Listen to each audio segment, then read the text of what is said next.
When it comes to life on Earth and human history, scientists and historians have some of the answers, but not all of them. They're great at their job, and they can reach grand conclusions based on tiny clues and pieces of evidence, but sometimes they encounter something that leaves them totally stumped. That's what today's video is all about.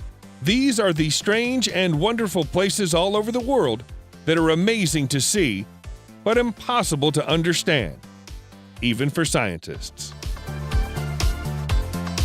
Why have one tree when you can have two? That seems to be the theory in Casorzo, Italy, where there's a remarkable sight to behold in a field. It's two trees in one, and they're completely different species of tree. The bottom one is a mulberry tree, but it has a cherry tree growing on top of it. It's a sort of hybrid duplex of the kind that very rarely occurs in nature. While smaller trees do occasionally grow on top of larger ones, it's very unusual to see two fully grown trees cohabiting and thriving like this. Usually, one of the tree's good health will come at the expense of the other, and it's usually the tree on top that suffers. As the beautiful white flowers on the cherry tree demonstrate, that isn't the case here. Unsurprisingly, the strange tree has become a tourist attraction for the area, although it's had to be fenced off for its own protection so that people don't get too close. Climbing it is illegal. Mystery surrounds the origins of the Hedenter in Austria. It's believed to have been built during the reign of the Roman Emperor Constantius II, who ruled between the years of 351 and 361, but that's little more than a best guess. The ancient Romans sometimes built structures like this to mark the site of significant military victories. That would make a degree of sense, because the ancient city of Carnuntum once existed in this spot and played host to around 50,000 people surrounded by a walled fortress. The settlement is long gone, but the one remaining arch of this building remains. For several centuries, it was misunderstood as the gateway to the old city. As so little of its true history is known, plenty of myths and legends have grown up around the Hedenter. It's become a popular gathering spot for pagans who refer to it as Heaven's Gate for reasons unknown. If it really was a Roman tetrapylon, it would probably have a statue of either an emperor or a god in the middle of it, but there's no sign of it today. There's a clue in the name of Envatinit Island in Kenya that tells you a lot about how the Kenyans feel about it. The name of the strange-looking island, which is on Lake Turkana, translates as No Return. That ties in with the myths and legends that surround the place, which suggest that nobody who enters it will ever return. In 1935, English explorer Vivian Fush decided to test that theory by visiting it with colleagues Bill Dayson and Martin Shelfels on a research mission. But when they failed to return, it only served to reinforce the legends. While some conspiracy theorists claim that the island contains an alien base full of extraterrestrial beings who will abduct anybody who gets too close, the Kenyan belief is that those who descend into the enormous crater at the island's center will be struck by lightning and obliterated. Photographs taken by planes that have flown over the crater show what appear to be the remains of ancient huts at its center, but nobody's been brave enough to go and inspect it with their own eyes for a very long time. Perhaps that's for the best. There are many ancient and wonderful temples in Syria, most of which have their own fascinating story to tell, but the fascination with the Temple of Ain Dara is especially strong. That's mostly because of the huge human foot imprints that appear at the entrance to the temple. They've been there for at least as long as the temple has, which is at least 3,300 years. And there's disagreement about how they got there. Scientists and archaeologists say that they were carved by the same people who built the temple and are intended to represent the procession of the gods into the temple's inner chambers. But many local legends say that the temple itself was visited by a great god with clawed feet who left the imprints himself. Yet another school of thought says that the people who built the temple were giants and they left the footprints behind. There are many tales of giant humans living in this part of the world during ancient times, and the footprints are the first thing that the people who believe these stories point to as evidence. Sadly, the temple was badly damaged after being hit by a Turkish air raid in 2018, but the footprints survived. Most people who visit Egypt also visit the Great Pyramid of Giza, which is a spectacular sight to see. But if a few more of them could be persuaded to drive a further 20 minutes to Abu Ghraib, it wouldn't be such a little-known secret. The old city contains a structure that is, or at least was, a sun temple and was dedicated to the great god Ra. It was built somewhere around 2,400 years ago and used to have a stepped pyramid of its own. From ancient Egyptian historical records, we know that there were once 6 sun temples at Abu Ghraib, but only 2 remain today. They're ruins today, as the colossal stone obelisk that once marked the westernmost point of Abu Ghraib. The massive red granite blocks that are scattered across the area are a puzzle for archaeologists. They appear to have been precision engineered with polished surfaces and holes so smooth that they must surely have been made using advanced drilling technology. As if that weren't mysterious enough, there are also several square alabaster dishes that contain markings akin to the gears of an engine. Did the people who lived here have access to advanced technology? If so, what happened to it? And to them? Once upon a time, Barsakelmes was an island in the Aral Sea.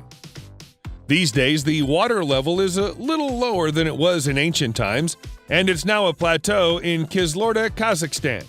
Much like Avitinet Island in Kenya, this is said to be a place that people visit and never return from. Even the name, which translated from its original Turkic language, means whoever comes here shall not return. In 1939, it was declared a national reserve and was closed off to visitors for the remainder of the 20th century. Nobody knows what the Soviets did there during those years, but there are plenty of rumors that it was used for top-secret research. Even today, electronic devices fail as you get close, and navigational equipment stops working. There have been documented cases of people's skin turning blue after spending too long at or close to the plateau, and a commonly told legend about a group of nomads who stayed here for what they believed to be a year, only to return to civilization to find that 3 decades had passed. It's a mysterious and seemingly supernatural place. Amid the ruins of Amman in Jordan, where you'll find the crumbling shells of temples and palaces, you'll also find the shattered remnants of a giant human hand made from stone. This is the Hand of Hercules, and even in its broken, 3-fingered state, it's still a strangely intimidating thing to look at.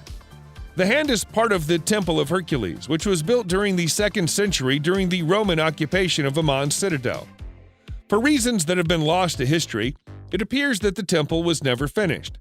The presence of an elbow made from marble implies that there was once a plan to build a colossal statue of Hercules here, which, had it been completed, would likely have been the largest statue in the world at that time. The region is known for earthquakes, so it's possible that the Romans gave up on the idea of building anything here after enduring one earthquake too many for their liking. As tour guides like to point out to the curious visitors, the nails and cuticles on the hand look like they're well-trimmed and conditioned, leading to jokes about Hercules enjoying regular manicures. While we at least know that the Romans were responsible for building the abandoned Temple of Hercules, we have no idea whatsoever who built the Pyramid of Siusioko in Mexico City, Mexico. There's some evidence that an enormous volcanic eruption destroyed the civilization that once existed here, but aside from that, they left very little behind for us to remember them by, other than their pyramid. By examining the land around the pyramid, archaeologists have been able to conclude that it was farmed for a period that started around 3,200 years ago and ended during the 1st century when the Sitle volcano erupted. That was a tragic twist of irony for the Mesoamerican population, who are thought to have worshipped a god of fire. While some historians believe that the entire population perished in that disaster, there are some who believe that the survivors fled to other parts of Mexico and took elements of their culture with them. Eventually playing a role in the rise of Teotihuacan, while there are no humans living here anymore, there's a thriving population of rattlesnakes and tarantulas. making it a somewhat hazardous place to visit. The mystery of the lost city of the Kalahari is an existential one, by which we mean that there's controversy about the question of whether it really exists at all. The story begins in 1885, when the Canadian magician and explorer William Leonard Hunt, also known as the Great Farini, claimed to have found an empty city of ancient ruins while crossing the Kalahari Desert on foot. In his report to the Royal Geographic Society, he spoke of seeing half-buried ruins, shattered temples, burial grounds, and semi-collapsed walls. That prompted no less than 25 expeditions in the decades that followed, none of which found anything like what the Great Farini described. By 1964, a new idea had arisen. A.J. Clement theorized that the magician had been mistaken about the route he took through the desert and devised an alternative route that Hunt may have taken by accident. By following it, he found a series of colossal stone monoliths made of dolerite, a material that, as it erodes, can begin to resemble straight, square blocks that resemble walls. Clement concluded that what Hunt actually saw was nothing more than a natural rock formation dating back 180 million years. But his explanation didn't satisfy everybody. There are still people searching for the lost city of the Kalahari to this day. The Nazis built a lot of strange structures all over Europe over the course of the Second World War, and not all of them are understood. In the absence of solid information, many wild and wondrous theories have sprung up, such as those that surround the concrete rings they built on the coast of the Barents Sea. The fact that the Soviet military took ownership of them after the war and refused to let anyone else get close for several decades did little to dispel the most extreme of those theories. To some, the Soviet interest in the site confirmed that these were places that the Germans conducted tests on anti-gravity devices and weapons of mass destruction. There's been some speculation that this is the place that the Nazis worked on a top-secret project known as Die Glocke, or the Bell. Other than knowing its shape, nobody truly knows what Die Glocke was supposed to do, aside from the fact that it was a fearsomely powerful weapon. It's perhaps more likely that these were concrete bases upon which rotating artillery pieces were mounted. But that's far less fun to believe. There are people who live in the town of Swinton in North Yorkshire, England, who believe that there's an ancient temple in their neighborhood. Looking at Swinton Druid's Temple, it's not hard to understand why. It certainly has the appearance of something ancient, and the words Druid Temple ought to give a clue to its function. In reality, however, it was built a mere 2 centuries ago by an extremely eccentric landowner, William Danby, who lived in Swinton during the 1820s, was a wealthy and generous man who was concerned about rising unemployment in his hometown. To help solve the problem, he paid dozens of locals to build the temple for him as an effigy to Stonehenge. Once that was done, he offered a huge financial reward to anyone capable of living as a hermit in the middle of it for 7 years. Someone managed to stay for 4.5 years, but nobody managed all 7, and William's reward was never claimed. Even though it's not really an ancient temple, it's still visited by New Age pagans and Druids every summer solstice.